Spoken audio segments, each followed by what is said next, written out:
O plano de vacinação contra a Covid no estado define a quantidade de salas e o horário de funcionamento da imunização nos municípios.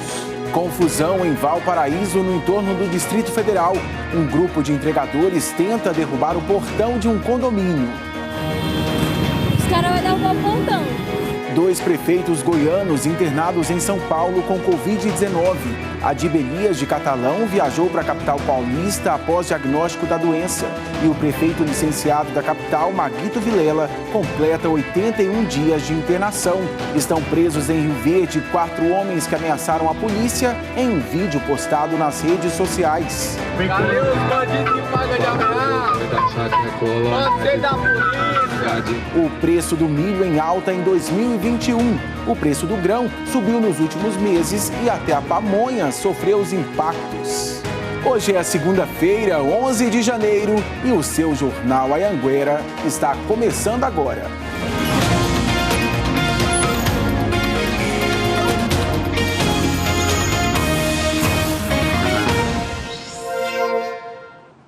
Olá, muito boa noite para você. Seja muito bem-vindo ao nosso Jornal Anhanguera desta segunda-feira, agora 7h14.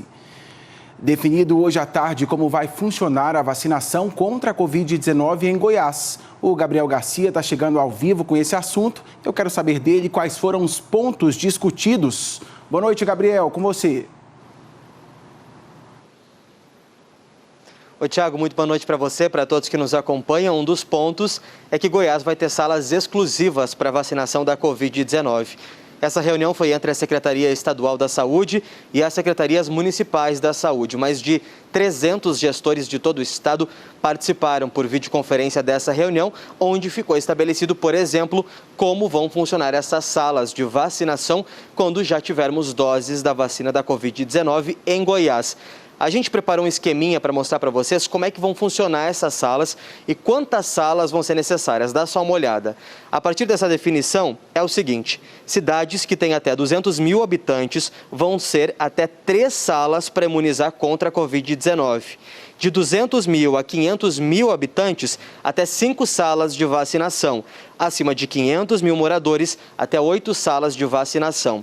Eu conversei há pouco com o secretário estadual da Saúde, que disse que esse número é necessário para também otimizar essas vacinações em todos os municípios, pelo número de profissionais e também pela segurança de todo mundo. Ficou definido também um horário de vacinação. A imunização contra a Covid-19 aí na sua cidade, em todo o estado, vai ser de segunda a sexta-feira, das 8 da manhã às 8 da noite e também aos sábados e domingos, das 8 da manhã às 2 da tarde, um horário estendido, Tiago, para que todo mundo possa ser imunizado. Com você. Obrigado por sua participação, Gabriel Garcia, falando então sobre esse plano de vacinação aqui para o estado. Boa noite, Gabriel. Vamos falar agora sobre o estado de saúde do prefeito licenciado de Goiânia, Maguito Vilela, que apresentou um agravamento na quinta-feira passada. Ele segue na UTI, em diálise, sedado, traqueotomizado, em ventilação controlada, com o uso de drogas vasoativas em tratamento de infecção pulmonar. E o prefeito de Catalão, Adib Elias, decidiu receber tratamento contra a Covid-19 em um hospital de São Paulo. Segundo a Prefeitura de Catalão, a transferência foi no início da tarde de hoje, a pedido da família, porque o prefeito tem comorbidades que podem ser agravadas pela Covid. A doença foi diagnosticada no dia 11 de janeiro. A Secretaria de Comunicação de Catalão informou que o quadro de saúde do prefeito é estável e que ele respira sem a ajuda de aparelhos. Olha, em Santa Helena, no sudoeste do estado, uns espertinhos que se exibiram em vídeos publicados em redes sociais se deram muito mal e o divertimento deles parou atrás das grades. O vídeo divulgado nas redes sociais mostra 2 homens armados em um carro em Santa Helena. Eles ameaçam criminosos rivais e também a própria polícia militar. Cadê os bandidos que pagam de ameaça? Pode ser da polícia, pode ser desgraça. O que esses homens não esperavam é que o vídeo fez a polícia chegar até eles. De posse das informações desse vídeo e reconhecendo a voz de um dos participantes, que já é um conhecido antigo da Polícia Militar, nós efetuamos diligências no intuito de encontrá-los E hoje nós conseguimos fazer a abordagem a um veículo em que se encontravam 2 das pessoas envolvidas. Durante a abordagem, eles nos informaram que havia uma terceira pessoa envolvida. Então nós procuramos essa pessoa e fizemos a abordagem na residência dela. Toda a ação da polícia aconteceu aqui, na pista de caminhada da cidade. Um menor de 16 anos foi apreendido e 2 maiores, um de 23, que inclusive é cadeirante, e um de 18, foram presos. A polícia disse que no momento da abordagem, eles ainda continuaram fazendo ameaças. Ameaçou que se entrasse na casa dele, ele efetuaria disparos. Mesmo assim, a polícia militar empreendeu esforços, adentrou a residência e efetuou a prisão dele e da esposa, que estava armada com arma branca. Com os bandidos foram apreendidos celulares e vários objetos que foram roubados ou furtados. Os suspeitos vão ficar presos e devem responder por porte de arma, receptação e associação criminosa. Poucas horas depois, a polícia prendeu este outro jovem de 18 anos. Ele também publicou vídeos se exibindo com uma arma nas redes sociais. Tá massa, oxe. Vê melhor do que ontem. Olha, em Anápolis, o furto de um carro virou uma história de cinema e daquelas de terror. É que, além do carro, o criminoso levou junto uma criança que dormia no veículo. Depois de uma perseguição, a PM baleou o ladrão e, felizmente, o menino de apenas 3 anos foi resgatado. Para o avô do menino, minutos foram como horas de terror. Meu desespero foi chorar e pedir a Deus, Deus, salva meu neto, eu não quero saber de carro não quero nem saber, eu quero saber da minha vida. Aos domingos, o avô da criança, de 43 anos, monta uma banca de verduras ao lado do trevo da BR-414, na saída para a base aérea de Anápolis. E dessa vez, levou o netinho, de apenas 3 anos. O homem contou que deixou o carro a cerca de 4 metros da banca, enquanto o netinho dormia dentro do veículo. Ninguém imaginava o risco, tanto é que a chave estava na ignição. Enquanto ele e a esposa atendiam clientes, o criminoso se aproveitou da situação, entrou no carro e fugiu, levando a criança junto. O avô avisou a polícia que o ladrão tinha fugido com o carro dele pela BR-414 sentido Corumbá de Goiás. De acordo com a PM, o criminoso abandonou o menino 20 quilômetros à frente, próximo a um bar, na beira da rodovia. Quando voltava para Anápolis no carro furtado, o bandido foi alcançado por uma viatura e tentou atropelar os policiais. Foi dado voz para que parasse com sirene ligada, giroflex.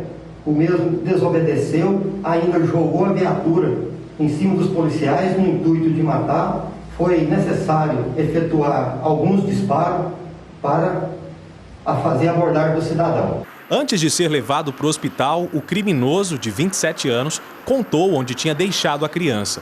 O menino foi resgatado por uma pessoa e, finalmente, foi devolvido aos avós, sem nenhum ferimento. Foi uma emoção muito grande. Mesmo aquele eu ficava pensando na minha esposa, em tudo, e na família inteira, né? Mas ele, quando eu vi ele, sabe? E ele aquela alegria dentro da delegacia, lá ele gritando e pulando, aquilo para mim foi uma alegria do mundo. Imagina o desespero dessa família. A Polícia Civil vai investigar o caso. A princípio, estão sendo apurados os crimes de furto de veículo e tentativa de homicídio, já que o criminoso tentou atropelar os policiais. E em Anápolis, um homem fez um buraco na parede de uma loja e levou mais de R$20 mil em dinheiro sem que ninguém percebesse nada. A Liz Mendes está ao vivo com a gente, tem outros detalhes. Com você, Liz, boa noite.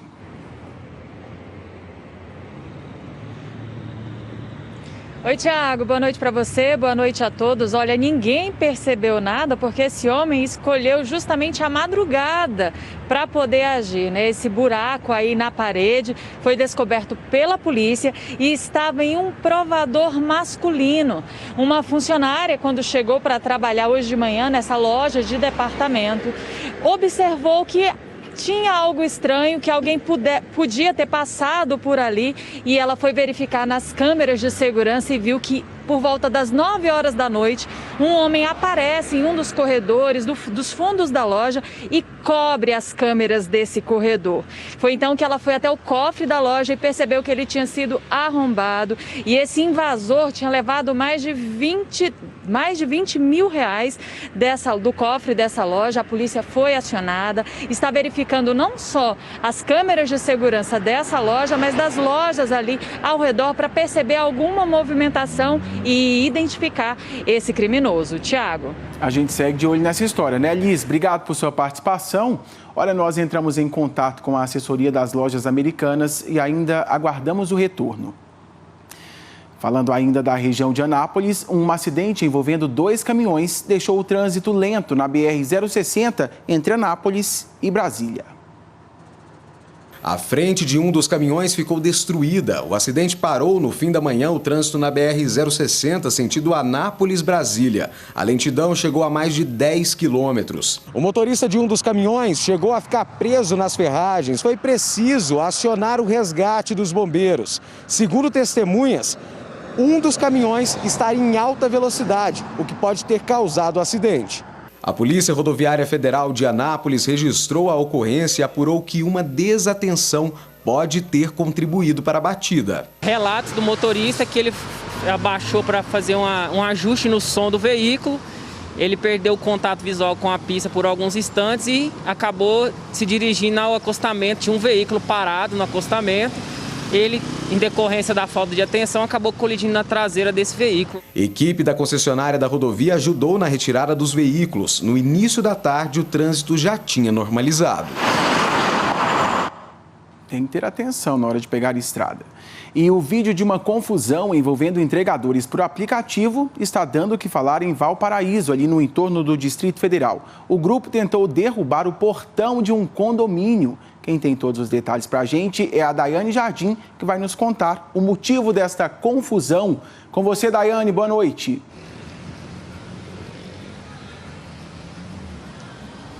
Ei, Tiago, boa noite para você, boa noite a todos. Pois é, um desentendimento que teria começado entre um motociclista, entregador de comida e um morador desse condomínio. De acordo com o boletim de ocorrência da Polícia Militar, aconteceu o seguinte: o motociclista chegou ao condomínio para fazer uma entrega de comida para o cliente.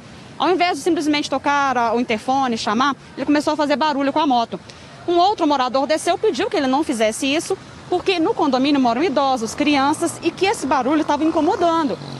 Ele então foi embora, depois um outro motociclista voltou para tirar satisfação e aí começou a confusão. Discutiu com o morador. Ele, inclusive, de acordo com o boletim, teria agredido um adolescente de 15 anos. Logo depois, outros motociclistas chegaram e começaram a fazer uma manifestação em frente a esse condomínio. Eles começaram a fazer buzinaço, começaram a acelerar, gritar. As imagens até mostram eles chutando por várias vezes o portão, forçando o portão. Um deles, inclusive, arremessa uma bolsa dessas de carregar comida nesse portão. Os moradores ficaram assustados porque eles ficaram lá por algum tempo, acionaram a polícia, mas quando a PM chegou, eles já tinham ido embora. Esse caso já foi para a delegacia de Valparaíso, a delegada vai investigar e pode enquadrar esse caso aí em tentativa de invasão domiciliar e também vandalismo, Tiago. Obrigado por sua participação, Daiane. Boa noite para você e bom descanso. Olha agora o recado importante para o eleitor que não compareceu nas urnas no primeiro turno das eleições municipais em novembro. Termina na próxima quinta-feira o prazo para justificar a ausência. Ao vivo, a repórter Manuela Messias conta tudo para a gente. Manuela, eu quero saber o que acontece com quem não justificar, hein? Boa noite. Boa noite para você, Tiago, e para quem acompanha a gente no JA2. Olha, quem não justificar pode sofrer aí várias restrições. Lembrando que essa justificativa é referente ao primeiro turno de 2020. Só para você ter uma ideia, aqui em Rio Verde, mais de 27% da população não compareceu às urnas no primeiro turno, o que dá aí mais ou menos 36.200 eleitores. Em todo o estado, mais de 108 mil pessoas não participaram, não votaram nesse primeiro turno. E essa justificativa é bem simples e rápida de ser feita. Ela pode ser feita pelo aplicativo e-Título, que está disponível aí nas lojas dos smartphones, pela internet, pelo sistema Justifica ou então presencialmente em algum cartório eleitoral. E na hora de justificar, além de apresentar toda a documentação pessoal, o eleitor também precisa apresentar algo que comprove o motivo pelo qual ele não compareceu às urnas nesse primeiro turno de 2020. Quem não justificar e não pagar a multa pode sofrer aí várias restrições, como eu disse, e inclusive ficar restrito de participar de concurso público, viu, Tiago? Por isso a importância de justificar, né, Manuela? Obrigado por sua participação, boa noite para você. Para o intervalo, bem rapidinho, 7h28, a seguir, preso um homem suspeito de manter a ex-companheira em cárcere privado. E o preço do milho subiu nos últimos meses. Gente, até a pamonha sofreu os impactos. É um minutinho só, fica por aí.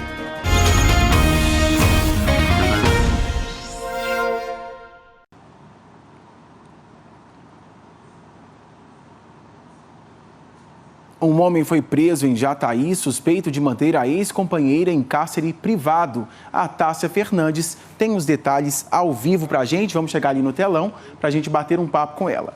Ei, Tássia, com você, boa noite. Oi, Tiago, boa noite para você e para todos que nos acompanham. Então, depois de passar a noite com esse homem que tem 39 anos, sem conseguir sair da casa, no outro dia pela manhã o homem saiu de carro e levou a mulher junto. Eles estavam passando aqui por essa rua, de onde a gente fala ao vivo, é a rua 21 de abril, que fica no setor Coacol 5, região sul de Jataí, quando cruzaram com uma viatura da Polícia Militar e aí a mulher conseguiu pedir ajuda. Vamos ouvir o que disse a PM. Na parte da manhã ele teria saído com ela no veículo, sem dizer para ela o porquê, o para onde, e estaria andando pela cidade, sempre ameaçando e não deixando que ela voltasse para casa, que ela saísse do veículo. Quando a viatura passou, a mulher tirou a cabeça ali para fora da janela do veículo e pediu socorro. De pronto a viatura realizou a abordagem do veículo, identificou ali que o indivíduo que estava pilotando o veículo era um ex-companheiro dessa mulher e que ele estava a mantendo em cárcere privado já desde o dia anterior. Pois é, essa mulher, que tem 32 anos, contou que o homem chamou ela para conversar sobre o relacionamento. Depois eles foram para um churrasco na casa de amigos. Ali eles tiveram uma discussão e foi quando ele levou a mulher para a casa dele. Ela ficou sem alimento, sem água e ele estava impedido até que ela dormisse. Por conta disso, ele foi levado para a delegacia da Polícia Civil aqui de Jataí e foi autuado em flagrante por cárcere privado. O delegado arbitrou uma fiança no valor de um salário mínimo, ele pagou essa fiança e foi liberado. E essa mulher disse que já tinha uma medida protetiva contra esse homem, viu, Tiago? Volto com você. Obrigado por sua participação, Tássia. Boa noite. Olha, a Caixa Econômica Federal liberou o calendário de pagamentos do saque aniversário do FGTS 2021. O Bruno Dourado de Itumbiara tem as informações. Ei, Bruno, boa noite.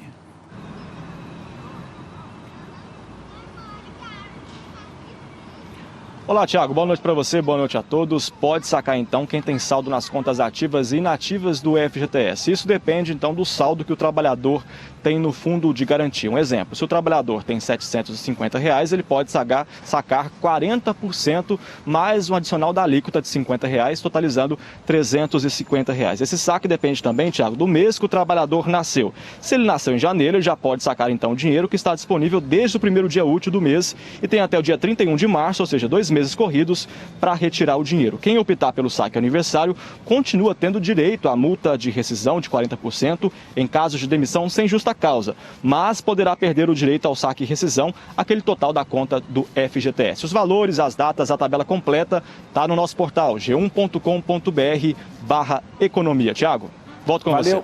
Valeu, Bruno. Obrigado por sua participação. Boa noite. E a reforma da Previdência já está em vigor e alterou a idade mínima para a aposentadoria por idade das mulheres, passando de 60 para 62 anos. E tem outras mudanças. Já são 30 anos usando o uniforme de técnica em enfermagem. 30 anos de contribuição visando a aposentadoria. Agora, prestes a completar 60 anos, Marina poderá se aposentar de acordo com as novas regras que entraram em vigor este ano. E eu espero que não demore tanto, porque a partir de março eu já esteja já com decisão, já esteja com decisão, com toda a documentação em mãos, que já está. Eu estou só esperando o começo do mês que vem completar os 60 anos. É que ela se encaixa na nova regra de pontuação, que é a soma do tempo de contribuição mais a idade do trabalhador. Essa forma de pontos era 8595, e aí cada ano foi modificando. Ano passado era o 8696, e esse ano é o 8898. Como que é essa forma de pontos? É o tempo de contribuição mais a idade. A reforma da Previdência, aprovada em 2019, aciona a cada início de ano novas regras e todos os efeitos serão diluídos nos próximos 7 anos. Segundo esse advogado, para 2021, uma das principais mudanças altera a idade mínima de aposentadoria das mulheres. No caso, as mulheres vai trabalhar 2 anos a mais. Até 2019, com 60 anos, ela aposentava com o tempo mínimo de 15 anos. Até 2023 já vai ter que ter 62. Outra mudança que entra em vigor esse ano é em relação à pensão por morte. O valor do benefício, que era de 100%, agora vai ser de 60%. E o segurado que falecer tem que ter contribuído pelo menos 18 meses. Antes, era apenas uma contribuição.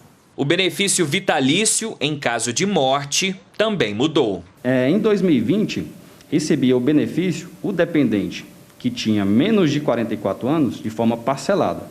Ele recebia de 15 a 20 anos. E com mais de 44 anos, ele recebia de forma vitalícia, ou seja, para a vida toda. Esse ano também vai ter essa alteração. Porém, a idade que ano passado era de 44, agora passa para 45. A segunda-feira foi de muito trabalho para quem teve perdas por causa da chuvarada do fim de semana aqui em Goiânia. Só no início da tarde de hoje é que as máquinas chegaram e os funcionários começaram a trabalhar na construção de uma boca de lobo na Avenida Alpes, em Goiânia. Uma obra para tentar evitar o que aconteceu no último sábado. A enxurrada invadiu o terreno onde mora o seu Antônio e outras 6 famílias. Uma lama que arrastou móveis, eletrodomésticos, muita água e vento forte que fizeram até parte de uma parede e telhado desmoronarem. O choro do seu Antônio era de desespero. Será que eu vou aguentar isso até quando? Um velho de 70 anos? Os moradores aqui da região denunciam que a obra da ponte da Avenida Alpes foi entregue sem nenhum sistema para escoar a água da chuva. Apenas foram colocadas essas pedras aqui, que ficam bem próximas ao terreno onde moram todas essas famílias. E com o último temporal, por exemplo, parte delas foi parar dentro do quintal das casas. A chuva vem ali, aquela terra vai tudo para dentro do meu quintal, já não tem força mais, não tem nada. Derrubou o barracão da vizinha, eu estou sendo humilhado, eu já conversei com mais de 20 pessoas, eles vêm, prometem e não faz nada. Eles estão mexendo ali, mas apenas uma boca de lobo não irá suportar a vazão, porque nós conhecemos, aqui é uma cota mais baixa, a ponte ficou superior, o encaixe, a cota ficou inferior, então totalmente fica alagada essa área. Desde ontem, a Prefeitura colocou equipes nas ruas para limpar os estragos. Nós vamos investir de forma técnica, planejada, e minimizar esse problema ao longo dos próximos anos, né? Principalmente esses que são emergenciais. Na Rua 12, no Jardim Goiás, hoje tinha obra para escoar a água da chuva e recuperar o asfalto. A Defesa Civil disse que identificou 21 áreas de risco em Goiânia e 100 pontos críticos, que são as regiões onde tem alagamentos. O pior é que a maioria desses locais não deveria ter casas. E a previsão do tempo vem com a notícia de mais chuvas fortes nos próximos dias. 75 milímetros de chuva registrados ali na região de Campinas corresponde a 75 centímetros em altura. Para esta semana, a população deve ficar atenta. Começa nublado, o sol abre e, de repente, começa a se formar as nuvens. Elas já começam a ficar em outra tonalidade, uma tonalidade mais escura. E sim, podemos sim ter chuvas torrenciais, acompanhadas de rajadas de vento e raios. E um motorista que tentou salvar um carro não foi levado pela enxurrada graças a ajudas de outras pessoas. O dono do carro estava visitando um amigo no Jardim América quando começou o temporal. Ele pediu uma corda para os vizinhos para tentar impedir que o carro fosse levado pela enxurrada. A correnteza muito grande, a água muito alta, né?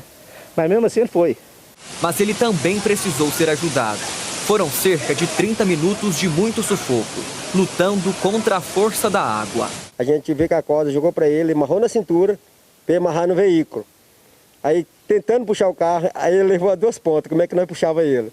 Aí nós tínhamos outra ponta, e mandou outra corda para ele e foi puxando ele.